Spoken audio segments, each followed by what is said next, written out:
Jaguars fans, welcome back into the fan cave. Man, you want to talk about a game that was ripped away from us in the second half, especially due to an abysmal performance by the defense in the second half. This was that game. This game was it was all Jaguars in the first half. This was a Bengals team that didn't seem like it had an offensive rhythm going on at all. Everything they did just didn't really seem to click the way it should have. And you could say the exact opposite about the Jaguars offense. 14 points, and then they also had a drive, unfortunately, end at the 1 yard line inside the red zone right before halftime. So this game really could have been three scores going into the half. And then the wheels blew off. Everything went south right at the beginning of the second half up until, the Jaguars did have one drive in the second half that led in a James Robinson touchdown. But overall, they just didn't they were struggling for the rest of the game. The first half was amazing, and then it looked like the Bengals made great halftime adjustments, and the Jaguars just tried to continue to do continued what they did, and nothing was changed, nothing clicked in the second half for him.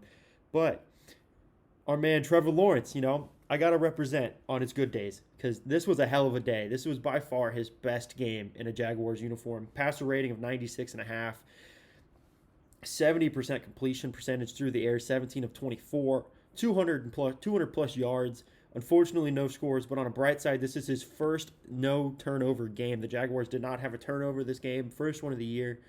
Awesome. Unfortunately, we didn't take the ball away from them as well, but by far his best game. We didn't really see a whole lot of one player really taking control other than Laviska Shenault. Normally, it's been Marvin Jones being, the 8-9 catch guy. Marvin Jones only, I believe, had a couple passes thrown his way today. And then this was an offensive team that lacked wide receiver depth. DJ Chark goes down in the first half. Marvin Jones just didn't seem I don't believe he had his name called at all outside of his couple catches. Nothing spectacular going on there.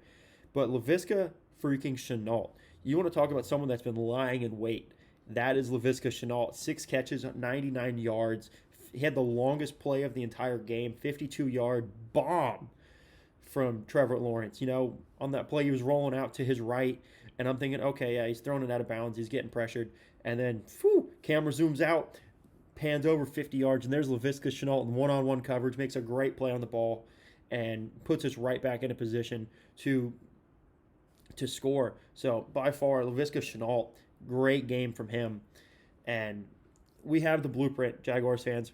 We've all been saying it. The team's just willfully and blissfully ignoring the blueprint to win and to be competitive in these football games. And that is feed James Robinson the ball. 18 carries for James Robinson today, 78 yards and 2 scores. He did catch a pass, ultimately lost 2 yards on it. But on the ground, James Robinson was money. He had his longest run of the day was 20 yards. And it shows that when you run the ball when you have an effective running back, you use him. You don't play these little silly games. You run James Robinson. 18 carries is great.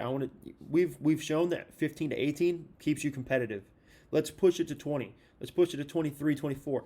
Like the Dare Ogunbowale runs. What the hell was that for? Why are we taking James Robinson out when we're in the red zone? That is the worst possible time you could think about giving Ogunbowale snaps. Feed James Robinson. Now, on top of that, you want to look at an offensive line that is quietly in my opinion, one of the decent in the league. This is an offensive line that's only allowed 6 snaps, and they've gone up against a who's who of pass rushers in this league: Von Miller, Bradley Chubb, Chandler Jones, J.J. Watt, Trey Hendrickson, who is, I believe he's now leading the Bengals with 3.5 sacks on the year already. This offensive line has performed well. They've only given up 6 sacks to this point. The biggest sack numbers coming from the Cardinals game, but like I said, those are 2 future Hall of Famers on that defensive line. So, but 6 sacks in 4 games, I'm A-okay with that. That, ultimately I would like to be saying 0.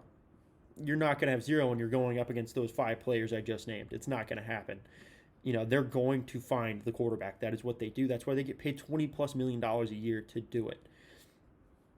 And then at the same time, James Robinson rushed for 4.5, almost 4.5 yards this game. I believe he's averaging 4.9 on the year. So he's, if you give him more touches, he would be right in the conversation with the league leading rushers in the league. That's redundant, but 3 touchdowns on the ground today. Trevor Lawrence had a great day running the ball, and everything clicked for him. There wasn't one thing that didn't work in the first half because Trevor was running great. He was sliding when he was supposed to. He was lowering the shoulder when he was supposed to. And then James Robinson was just running through people. Ultimately, the second half they changed things. The running game slowed down drastically, but the first half the offensive line played it incredibly well, and they continued to actually play well in the second half. They were limiting the pass rush, and because the Bengals front seven is no slouch. They're a very good front seven unit, and to limit them to what they did worked magically. Now, Dan Arnold, if the Jaguars have a receiving tight end now, he joined the team on Monday. He flies out on Wednesday for Cincinnati. He had 2 days to learn an offense, and he went 2 for 29, no scores, with a great run after catch average. He was short little out routes for him, and then he was capitalizing on those receptions he got and getting upfield quick, fast, and in a hurry. I'm excited to see what a Dan Arnold scheme looks like, because this is the first receiving tight end we've had in Jacksonville for a long time. Even you can think back to Mercedes Lewis in 2017, James O'Shaughnessy in 2017. They weren't big receiving threats. I believe we have that in Dan Arnold from what we've seen so far. It's this isn't just a preseason overreaction. We've seen it in a live game, and the Jaguars, whenever they are given time to implement more game plans involving Arnold, I'm going to be excited to see what it looks like, because without a doubt, he is one of the best receiving targets this team has right now, with the absence of DJ Chark. Laviska Shenault appearing to be hit or miss, because this is definitely a boom game for him compared to his other 3 thus far. Marvin Jones takes the step back for this game. So, you can't really look at this team and say this is their number one receiving threat, because they don't have one. This is just kind of a committee by wide receiver. We're not gonna dazzle you in our passing game with the way the Bengals can when they say they have Jamar Chase, Tyler Boyd, T. Higgins, and Joe Mixon. This isn't a receiving group. It's a possession group. And, speaking of committee or wide receiver by committee, Jamal Agnew, where the hell did this guy come from? He has two special teams touchdowns, both over 100 yards. And then he also has probably the catch of the night with a laser beam thrown by Trevor Lawrence, and gets, with the toe drag swag and on the sideline, because, man, you could not have come any closer to being out of bounds. And he's not a huge receiver. He's not known for his pass catching ability. He's known as a special teams guy. And the performance he had, I believe he caught one out of the backfield, or he ran one. And he also had that amazing catch. So definitely want to see Jamal Agnew involved as well a lot more. Now, the offense is fun to talk about. They're the ones that put up points. They're the ones that, they get the lore. This defense was bad in the second half. It was terrible. Whatever the Bengals wanted to do, they did. They moved the ball at will. They scored on all 4 of their second half possessions. We went into half 14-0. We were outscored 24-7 in the second half. In no way, shape, or form should we be allowing any team to score 24 points in a half. They scored all of their points in one half. Cannot happen. One stop, and that changes the ball game. The Jaguars did score in the second half, but you can't look at 24 points in a half and say that was good. And one of my biggest things is, why was Josh Allen dropping into coverage? He's the only pass rushing threat this team has. You could look at Adam Gotsis. I believe he has 2 sacks. And it's just like, why? In what world do you have your only pass rushing end dropping back into coverage? Never should be happening, especially when you were struggling to get after Joe Burrow all game. Joe Burrow was not harassed very much outside of the 1 sack. There was the screenplay where they literally just let everyone in and said, hurry up, Joe, get it out of your hands quick, because they're going to come. There was no semblance of any pass rush that was there. And for us to drop him makes zero sense. Make Josh Allen a pass rushing end, not one of these weird outside linebackers in a 3-4. It doesn't work. He's your only option, so use him. There's no, have Chase on because he doesn't feel like a pass rusher. He's not. He's just a tiny little dude getting abused by right ends, right tackles, excuse me. So do not drop Josh Allen back. It's silly because 5 sacks in 4 games is not okay. It's not. We were just going up against a team that now has 11-4, and then like I said, we don't have a pass rush. Fix that because there's something horribly going. There was something wrong, and I'm gonna get off that soapbox up because that's pass rush. I can go all day on it. Damian Wilson and Miles Jack. Miles Jack had a terrible game in coverage today. Every time he was targeted was a catch. He was targeted for 1 touchdown, and it was on the big play to Ozamu. I'm sorry, the tight end for Cincinnati, who was just torched us in the second half. We see him. I saw him run across the field, and he looks at him, and then looks right back to Joe Burrow, and then just continues to let the tight end run clear across the field and wide open. I feel like I could have thrown him that ball. He could not have been more open. Makes a great play, stays in bounds, cuts up field, scores. Unfortunately, but when they were close to the line of scrimmage, any play were close to the line of scrimmage, they played very well. They were flying to the ball. They weren't. The run game for the Bengals was really non-existent. I think Joe Mixon went 16 for 70. So I'm not gonna bark up any trees on that. They played well in my opinion there. So that is what it is. But you got to fix them covering people because Damian Wilson certainly cannot keep up with anyone. Miles Jack has the athleticism too. He just doesn't. Is it time to take the green dot off Miles Jack helmet? We've tried this whole thing of Miles Jack lining up people, Miles Jack being the Mike linebacker. It doesn't work. It hasn't worked to this point. Is it time to take the dot off the helmet? Give it to Damian Wilson. Give it to someone else. Let someone else be in charge of lining up this defense, because currently it looks like he's overwhelmed and he's not able to play it up to his ability. So, that's something to keep your eye on going into the coming weeks. How Miles Jack plays with lining everyone up and how he plays with that added responsibility more so. Tyson Campbell, man, he got used and abused in this game. He was, especially in the second half, they found the button and they just kept hitting it and hitting it and hitting it because they knew he's garbage when the ball is in the air. I don't get it because his positioning is great in my opinion. He's always in the position to make the play, and he countlessly fails. It is like if I look up and I see Tyson Campbell in coverage and the ball is coming towards him, I know that it's going to be a catch or the receiver is just going to drop it. He's not going to make the play.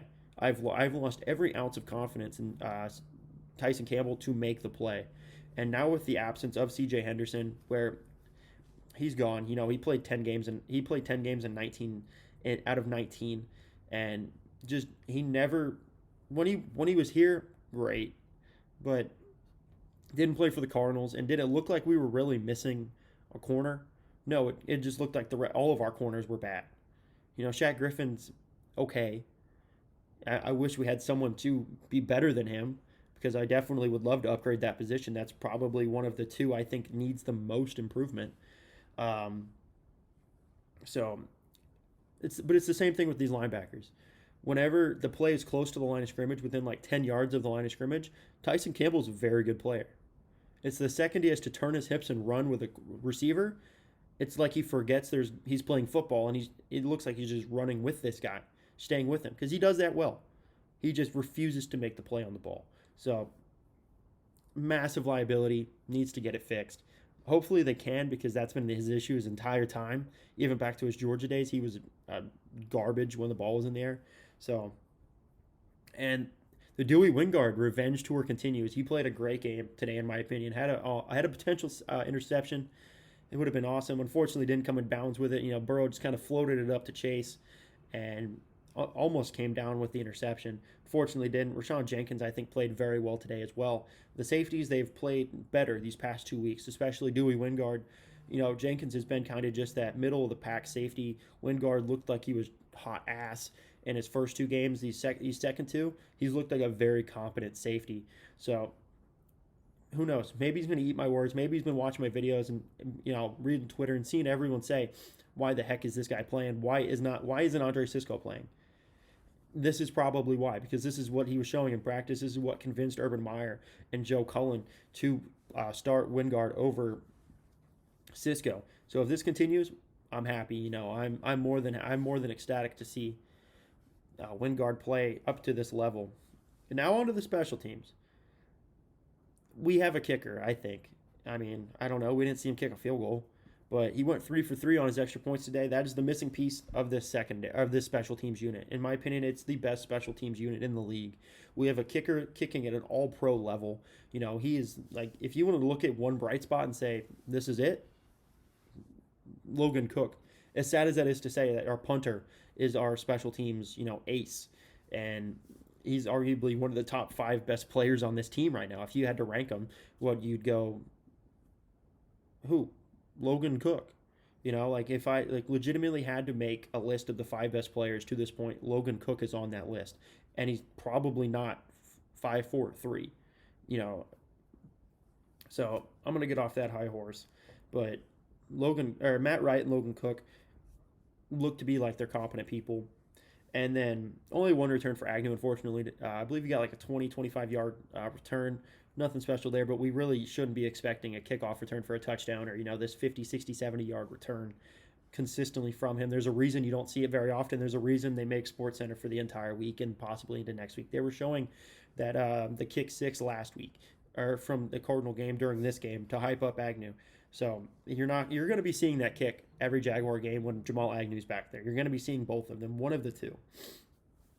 And the good side of having a short week is that you get a longer week after that. The Jaguars have 10 days in between these 2 games, and the Tennessee Titans are coming to town. It's officially Titans Hate Week, and this gives them a week to get rested up, get some treatment. Because we have 2 offensive linemen that appear to be struggling with injuries. Unfortunately, DJ Chark can have all the time in the world. He probably won't be back this season.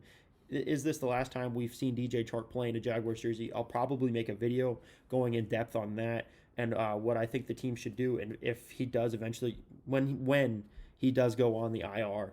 And so that's up in the air. But they have a nice long week, and they can, I don't want to say lick their wounds, because that's not what they should be doing. But at the same time, they also need to prepare, because this is a very, very good Tennessee Titans team. And just as the same way as it was, Christian Kirk, Rondale Moore, and DeAndre Hopkins, then to Jamar Chase, Joe Mixon, and Tyler Boyd, it is very quickly Julio Jones, A.J. Brown, and then the beast himself, Derrick Henry, is coming to town. So we have 3 very good offenses that this team has gone up against 3 weeks in a row. Get ready, because they're coming. And, man, 0-4, it sucks. 19 straight sucks. Is this next week going to be it? I don't know. That's we've got a week to figure that out, whether or not the Jaguars are going to be able to do something against a Tennessee Titans team that is looking incredibly good right now. But thank you guys so much for watching. Nathan, Caitlin, thank you guys so much for watching my videos. They're my cousins. They love giving me a nice old big Duval whenever I'm talking to them on the phone and everything like that. So thank you guys for watching. If you did enjoy the video, please like, share, and subscribe, as it helps the fan cave grow immensely. I'm bringing in fans from other teams so we can start to do some stuff, and I can give you great game preview content, and also spread the love on the NFL YouTube community. So thank you again for watching. Stay safe, and go Jaguars.